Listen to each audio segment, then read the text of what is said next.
Assalamualaikum warahmatullahi wabarakatuh. Perkenalkan, nama saya Khairul Ajar Saragi. Saya adalah guru sosiologi di Madrasah Aliyah Negeri Kota Batam dan juga sebagai mahasiswa PPG dalam jabatan 2023 di LPTK Universitas Negeri Makassar. Saat ini saya akan mengambil video pembelajaran dalam upaya uji kinerja di Madrasah Aliyah Negeri Kota Batam. Di sebelah kanan saya ada kartu ujian dan sebelah kiri saya ada SKBS dari Universitas Negeri Makassar.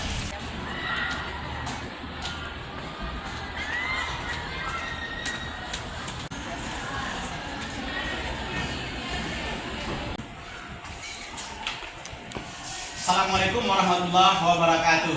Waalaikumsalam warahmatullahi wabarakatuh. Bagaimana kabarnya anak-anak? Alhamdulillah luar biasa. Tetap semangat. Allahu Akbar. Baik anak-anak, sebelum kita belajar, alangkah baiknya kita berdoa terlebih dahulu. Silakan ketua kelas. Mau qobla ta'alum. Bismillahirrahmanirrahim. Raditu billahi rabba wa bil islami dina wa bi Muhammadin nabiyya wa rasulah. Rabbi zidni ilma warzuqni fahma. Amin. Sekarang kita melakukan absensi terlebih dahulu.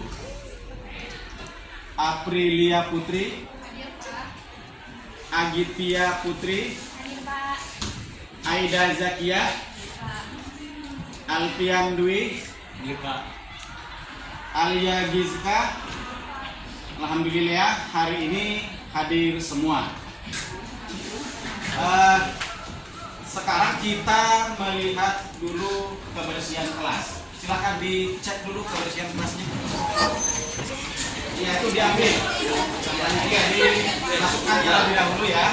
Sebelum kita melakukan pembelajaran, Bapak ingin mengetahui kondisi semangat anak-anak, apakah kondisinya baik atau ada hal-hal yang belum saya ketahui. Nah, di sini akan saya bagikan ini. Setelah itu silahkan anak-anak tulis dan tempel di depan. Paham anak-anak? Paham. Oke, saya bagi ya.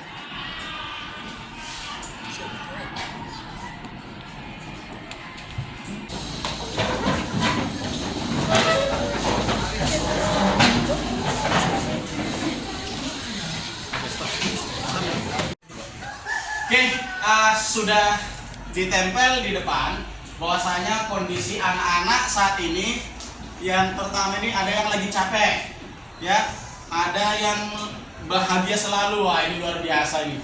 Ada yang capek banget ini capeknya nggak tahu kenapa ini. Ada lagi galau, pusing, kaki pusing, nah ini nggak tahu. Ada yang mengantuk, ada yang tetap semangat, lagi happy berarti anak-anak banyak juga yang belum happy. Namun setelah pembelajaran ini saya harapkan semuanya sudah happy semuanya. Baik anak? Nah, sebelum kita belajar, perhatikan terlebih dahulu video berikut ya. Seorang Perdana Menteri Perempuan pertama Inggris, Margaret Thatcher, pernah mengatakan, "Watch your thought, could they become your words? Watch your words, could they become your actions? Watch your actions, could they become your habits? Watch your habits, could they become your character? Watch your character, could they become your destiny?" In other words, what you think, you become. Perhatikan apa yang kita pikirkan, karena itu akan keluar menjadi ucapan, menjadi kata-kata. Perhatikan apa yang kita ucapkan, karena itu akan keluar menjadi tindakan, menjadi actions. Perhatikan apa yang kita lakukan, karena ketika itu diulang-ulang terus, dia akan menjadi habits, kebiasaan. Perhatikan kebiasaan kita mulai dari mata terbuka sampai tertutup lagi, karena dia akan menjadi karakter. Perhatikan karakter kita, karena demikianlah takdir kita. Dengan kata lain, apa yang kita pikirkan, demikian takdir kita. Urusan kun fayakun adalah urusan yang maha kuasa. Urusan kita adalah berikhtiar semaksimal mungkin. Ditanya perubahan terbesar dimulai dari mana? Dimulai dari mindset kita sendiri. membiasakan dirinya satu hari minimal 1 juz atau satu hari minimal 1 halaman Al-Quran. Terbiasa menjadi habis, menjadi karakter. Kalau membaca Quran rasanya belum lengkap. Alhasil takdir mereka menjadi hafiz. Peluang di tengah situasi sekarang, alhasil mereka menjadi pengusaha entrepreneur. Pertanyaannya selama ini mindset kita diisi dengan nutrisi seperti apa? Apa yang kita baca, apa yang kita lihat, apa yang kita dengar, apa yang kita serap. Bagaimana habits kita akan terbentuk dan arahnya akan kesana. Baik anak-anak, dari video motivasi tersebut ya, bahwasanya kita harus melakukan suatu perubahan. Tidak akan ada perubahan dalam diri kita kalau tidak dimulai dari kita sendiri. Paham ya? Nah, hari ini juga kita akan mempelajari tentang perubahan sosial. Paham? Oke, baik. Sebelumnya kita pernah belajar ya tentang perubahan sosial atau materi sebelumnya. Kira-kira siapa yang masih ingat pelajaran sebelumnya? Saya. Ya, silakan. Jadi perubahan sosial adalah proses terjadinya perubahan yang mempengaruhi berbagai faktor aspek dalam kehidupan sosial. Wah, luar biasa.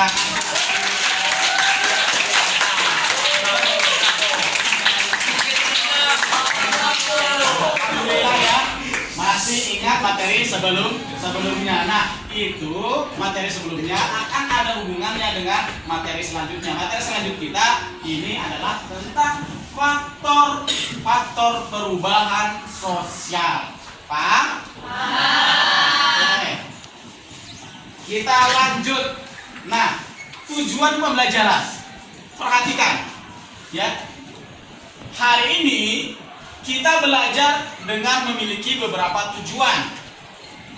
Melalui kegiatan pembelajaran dengan menggunakan pendekatan saintifik dengan model pembelajaran problem based learning dan metode diskusi, peserta didik diharapkan mencapai tujuan. Yang pertama, setelah mengamati video, peserta didik dapat menganalisis faktor-faktor perubahan sosial di masyarakat dengan penuh semangat. Yang kedua, tujuan pembelajaran kita hari ini adalah setelah mengamati video, peserta didik dapat membedakan faktor-faktor perubahan sosial di masyarakat dengan percaya diri. Yang ketiga, setelah mengamati video, peserta didik dapat menemukan faktor-faktor perubahan sosial di masyarakat dengan rasa tanggung jawab. Yang keempat, setelah melakukan kegiatan diskusi kelompok, peserta didik dapat menyajikan hasil dan menyimpulkan faktor-faktor perubahan sosial di masyarakat dengan baik dan mampu bekerja sama dan memecahkan masalah sehingga meningkatkan motivasi belajar siswa, membuka wawasan terhadap berbagai peradaban dunia dan memperkuat nilai keragaman dan mendorong penghormatan terhadap keragaman. Paham ya? Oke, kita lanjut.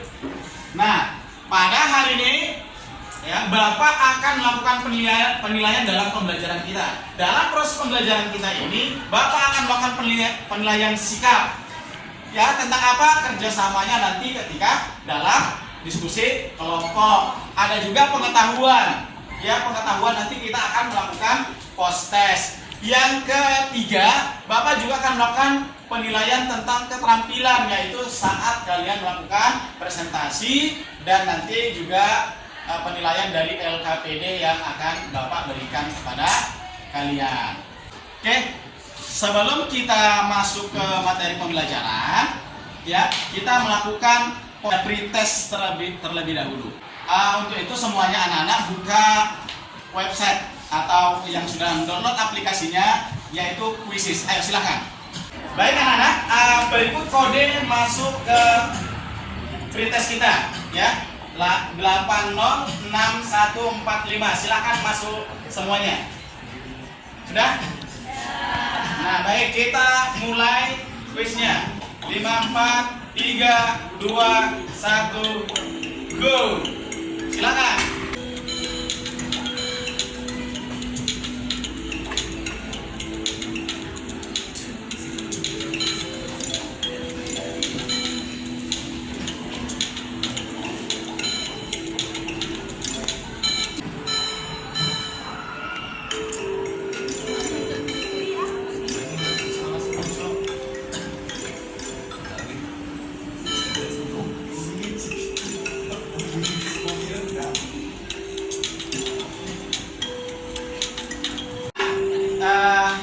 hasil dari pretest kita.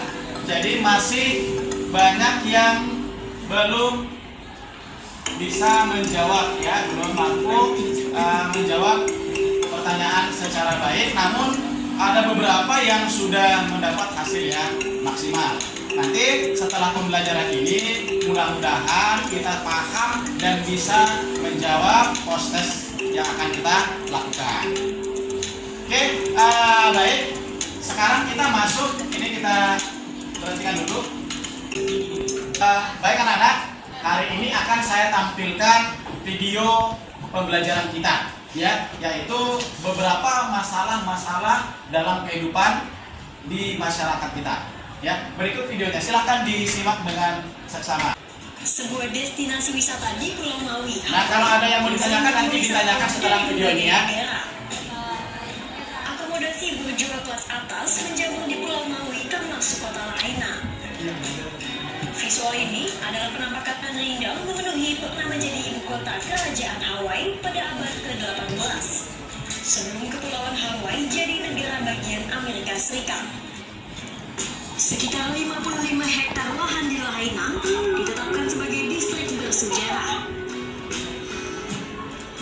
Ada hotel tertua di Hawaii, Pioneer Inn, pohon banyan berusia 150 tahun, dan gereja Waiula, makam para raja Hawaii. Nah, ini berhubungan dengan kepadatan penduduk, ya. Kepadatan penduduk juga akan mempengaruhi suatu perubahan dalam masyarakat. Kebakaran pertama kali terjadi pada Selasa 8 Agustus 2023. Nah, kebakaran atau bencana juga akan mengalami suatu perubahan dalam kehidupan Meski sempat masyarakat. padam, namun api kembali berkobar hingga Kamis 9 Agustus 2023. Per 16 Agustus 2023, sudah ada satu orang meninggal dunia karena musibah kebakaran ini. Meski otoritas setempat sebut kondisi api sudah 100% terkendali, namun luka di benak warga Lahaina mungkin akan membekas selamanya. 270 hektar lahan di Lahaina hangus dilahap kobaran api. Penyebab pasti kebakaran masih diselidiki. Tapi National Weather Service mencatat, sebelum kebakaran terjadi, ada perbedaan signifikan pada tekanan atmosfer antara badai dan kondisi udara. Tekanan atmosfer itu kemudian membentuk gradien tekanan di atas pulau laut. Baik anak-anak, dari video ini, jadi sebelum itu saya akan menjelaskan beberapa hal mengenai video tersebut. Perhatikan. Nah, perhatikan. Jadi video tersebut ada beberapa faktor yang membuat suatu perubahan dalam kehidupan masyarakat. Adanya penemuan baru atau inovasi, jumlah penduduk, pertentangan dan pemberontakan, konflik sosial, bencana alam, peperangan, pengaruh budaya masyarakat. Nah, di dalam video tersebut tadi ada juga beberapa hal yang menjadi faktor ya terjadinya perubahan sosial di dalam masyarakat. Nah, dari video tadi dan materi ini kira-kira ada nggak yang mau bertanya? Tanya Pak, apakah faktor penyebab perubahan sosial itu disebabkan oleh masyarakat itu sendiri? Oke, baik, luar biasa pertanyaannya. Tepuk tangan dulu. Jadi dalam perubahan sosial, banyak faktor. Bisa saja faktornya dari dalam masyarakat itu sendiri, namun ada juga faktor yang dari luar masyarakat itu sendiri. Jadi bukan hanya masyarakat sendiri yang membuat perubahan yang ada dalam kehidupan masyarakatnya, ada juga faktor yang dari luar yang masyarakat sendiri itu tidak mengetahui itu akan bisa mengubah mereka perubahan dalam kehidupan masyarakat ini. Paham ya? Paham. Ada lagi yang mau bertanya? Saya Pak, Oh ya, silakan. saya mau bertanya Pak, kenapa bencana alam itu bisa dikatakan sebagai perubahan sosial? Iya, luar biasa. Ya, tepuk tangan lagi.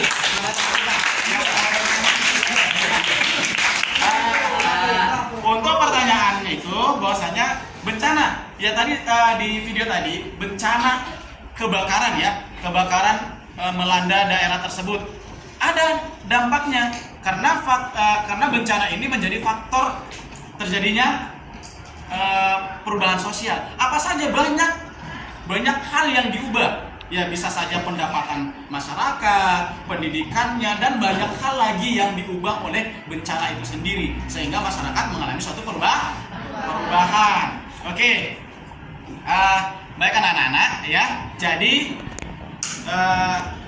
coba identifikasi sebanyak mungkin pertanyaan-pertanyaan mengenai video yang sudah tayang tadi. Ya, silakan diidentifikasi pertanyaan-pertanyaannya, ditulis. Ya, ditulis. Nanti akan kita jawab pertanyaan-pertanyaan tersebut di dalam diskusi kelompok kita.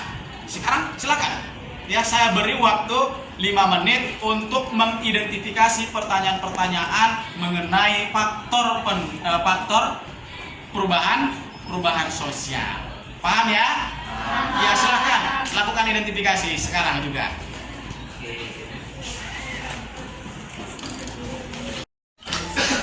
Oke, baik anak-anak, sebelum kita belajar kelompok atau diskusi kelompok, masih adakah yang mau bertanya tentang materi yang kita tampilkan tadi? Saya Bapak. Ya, silakan. Tadi kan di faktor itu ada faktor peperangan. Nah, faktor peperangan itu dampaknya bagaimana bagi perubahan sosial? Oke, bagus pertanyaannya. Tepuk tangan dulu. Jadi, peperangan ini, lihat saja hasil dari peperangan ini, dampaknya bagaimana. Ya, ketika sudah diledakkan, maka yang terjadi apa?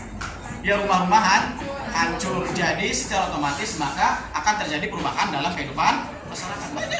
Psikologinya kena, kan gitu ya. Anak-anak bagaimana kondisinya, dan banyak hal lagi. Nanti kita diskusikan lagi di kelompok. Oke, paham ya? Ada lagi yang mau bertanya?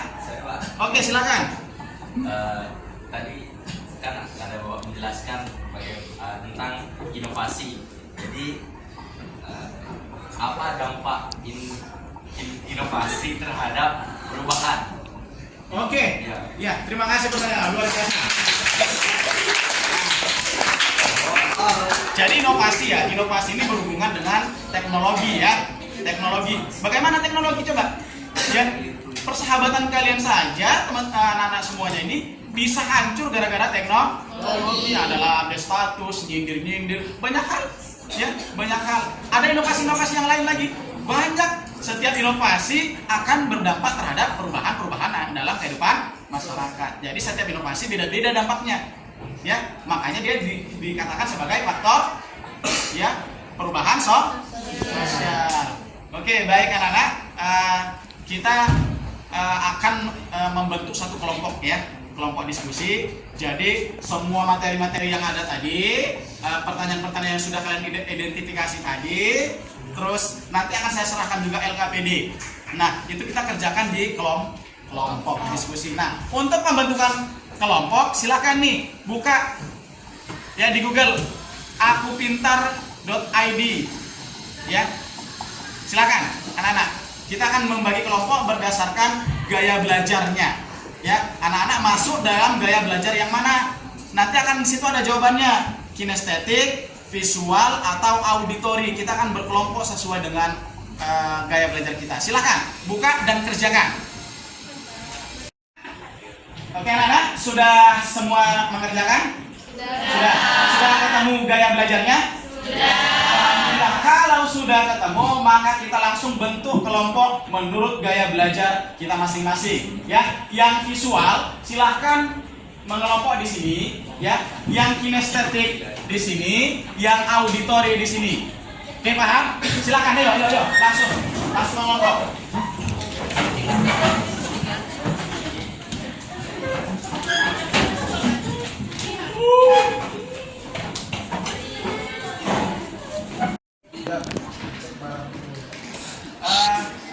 Perhatikan anak-anak semuanya.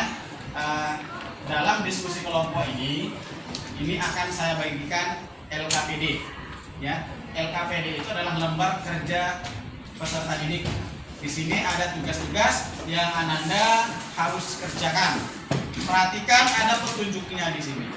Ya, apa yang harus dilakukan? Paham ya? Nah, oke, ini semua kelompok akan saya bagikan LKPD-nya. Nah, ini silakan ya. Ya, begitu juga kelompok yang ini ya. Ini ada LKPD-nya. Silahkan diperhatikan ya petunjuknya dan cara melakukan tugasnya. Oke, paham? Oke, yang kelompok ini juga saya berikan LKPD-nya. Silakan ya.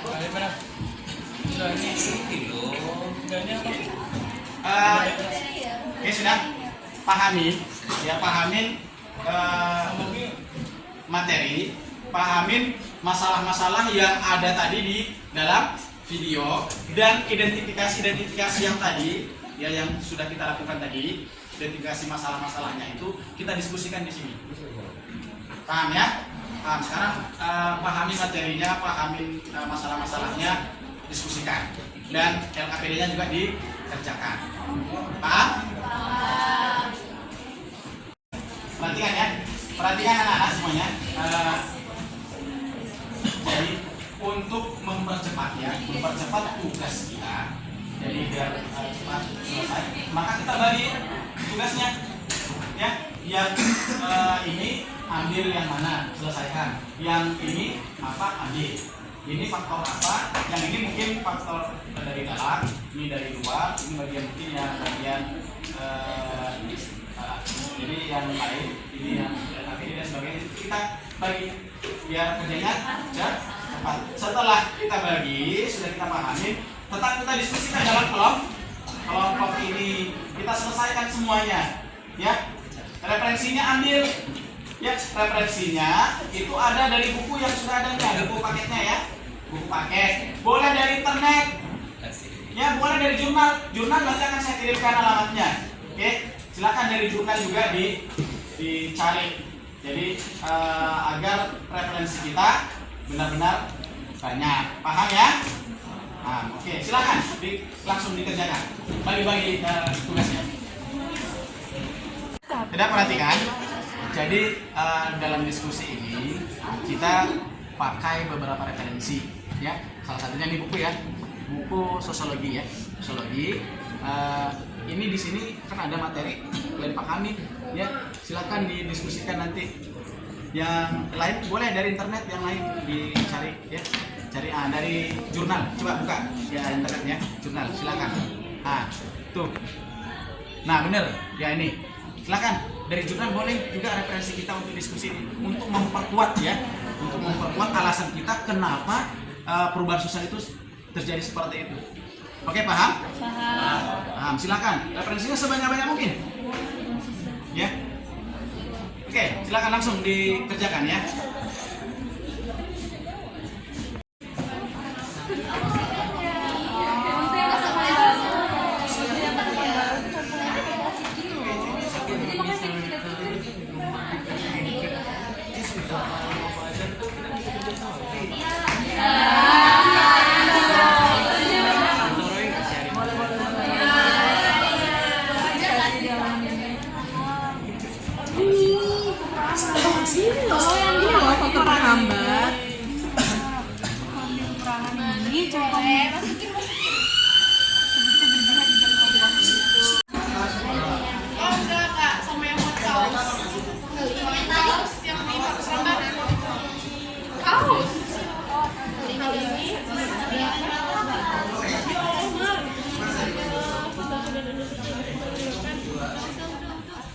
Baik anak-anak, hari ini kita sudah melakukan diskusi kelompok, membahas apa yang sudah kita ajarkan pada hari ini, dan masalah-masalah yang ada sudah dibahas juga dan sudah mendapatkan solusi dari diskusi kalian. Sudah, sekarang kumpulkan LKPD-nya. Setelah dikumpulkan LKPD, maka kita akan melakukan diskusi, presentasi. Ya, presentasi dimulai dari kelompok. Ini kelompok apa namanya? Kelompok auditori. Ya, silakan kelompok auditori melakukan presentasi. Yang lain kumpulkan LKPD. Silakan.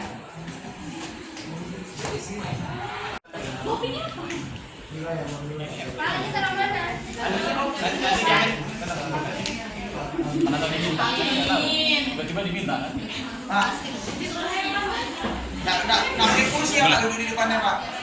Pakai kursi. Mulai.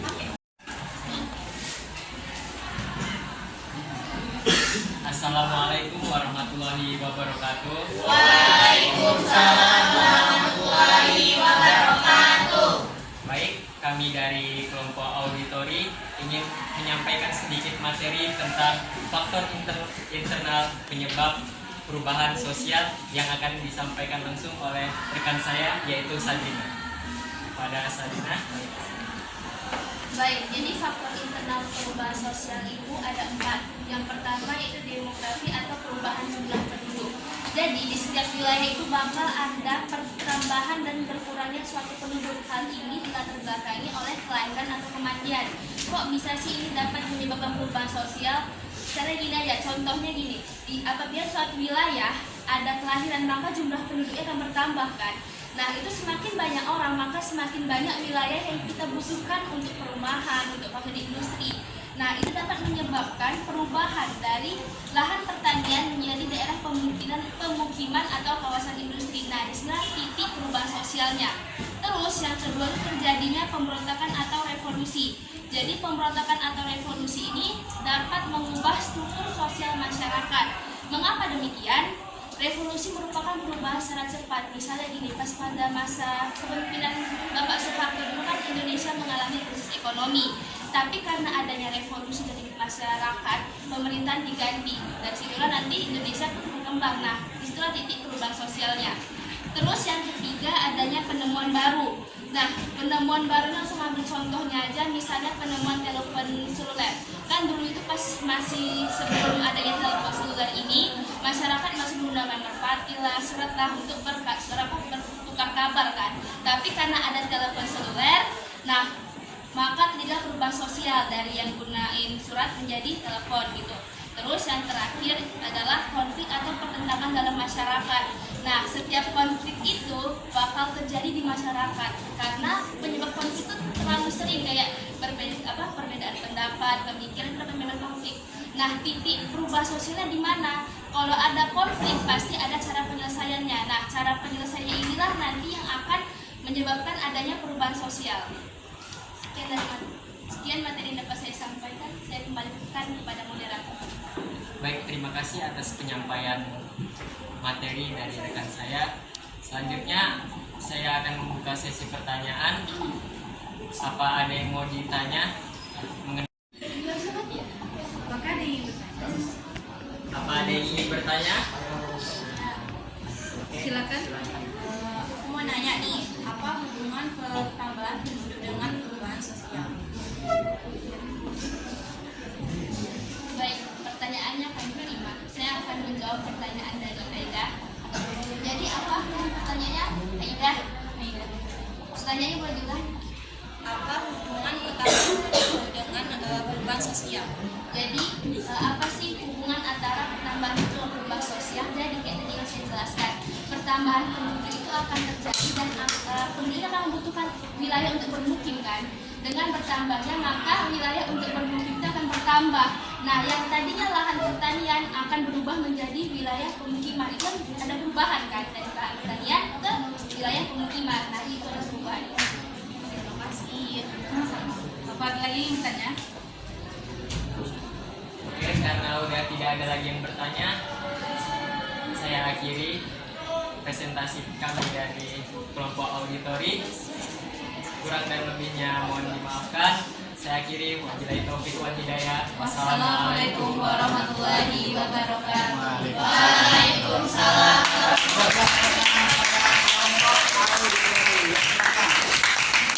Selanjutnya presentasi dari kelompok visual. Silakan kelompok visual.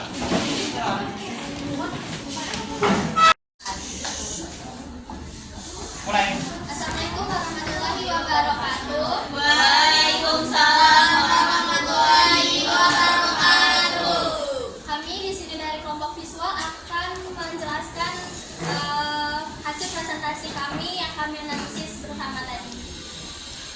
Jadi kami akan menjelaskan tentang faktor eksternal ya. Yang pertama itu adalah pengaruh kebudayaan dari masyarakat lain. Jadi saat kita melakukan hubungan dengan negara lain itu akan ada kebudayaan mereka yang terpengaruh juga ke kita. Contohnya itu seperti westernisasi, berubahnya cara berpakaian dan cara berbicara yang kebarat-baratan. Misalnya kita suka negara dari barat, terus kita ikutin kan stylenya mereka dan lain-lain. Nah, karena itu jadi bisa terjadi perubahan sosial. Yang kedua itu ada terjadinya peperangan. Seperti pada gambar, kenapa peperangan ini bisa menyebabkan perubahan sosial? Karena saat terjadinya peperangan itu kita bisa kemungkinan kehilangan harta benda, kehilangan tempat tinggal. Jadi yang awalnya misalnya kita orang kaya, itu bisa jadi kita menjadi miskin karena kita kehilangan semuanya. Contohnya seperti peperangan antar suku, peperangan antar negara. Hal ini dapat menyebabkan keresahan, hilangnya korban jiwa dan juga perekonomian yang terhambat.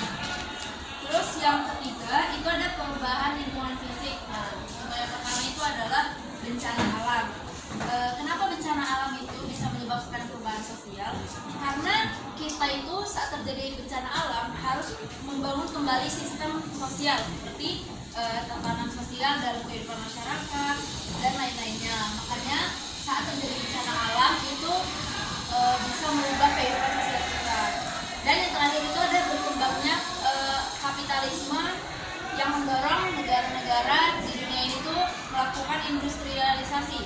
Nah, kenapa industrialisasi ini bisa membuat perubahan sosial? Karena saat terjadi industrialisasi itu pastinya mereka mengeluarkan kayak polusi ataupun limbah-limbah. Jadi misalnya limbahnya dibuang ke laut, itu bisa membuat laut itu menjadi kotor kan. Dan masyarakat yang tinggal di sekitar laut itu juga bisa terkena dampaknya. Makanya itu terjadinya industrialisasi bisa menyebabkan berubahnya kehidupan sosial. Oke, itu udah analis penjelasan presentasi dari kelompok kami. Apakah ada yang ingin bertanya? Saya ingin bertanya, kenapa pengembangan wilayah industri itu dapat perubahan ke lingkungan fisik? Oke, terima kasih atas pertanyaannya.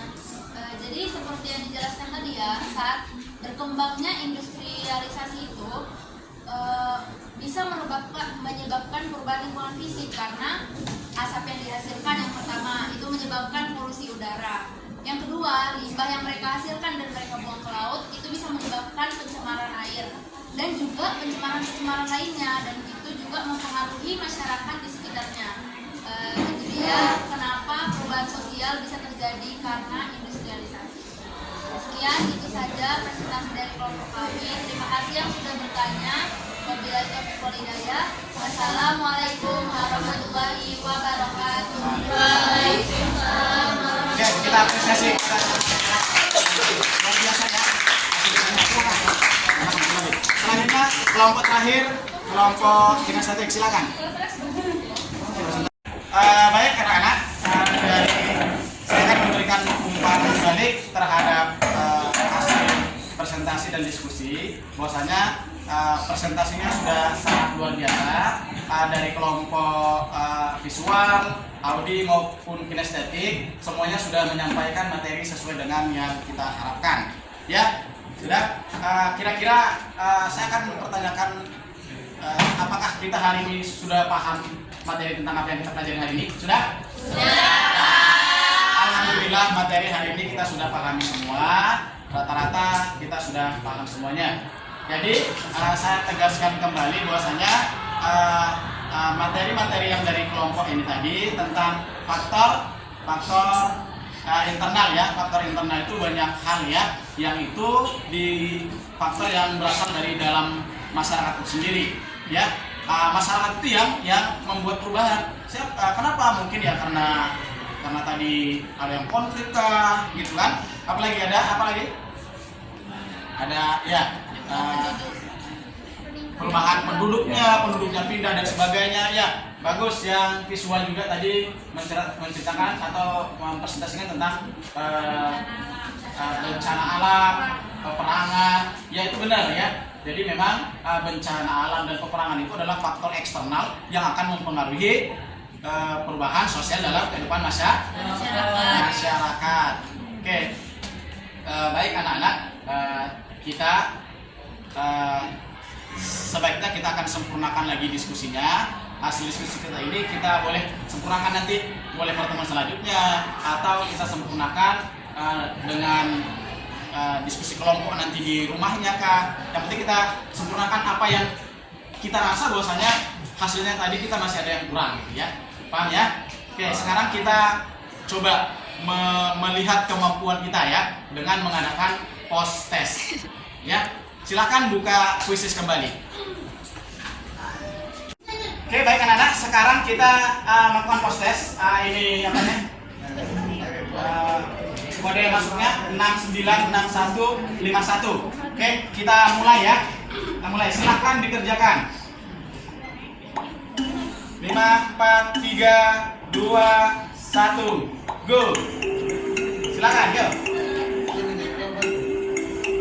Sini belum ada kelihatan ya. Oke, Aprilia Putri.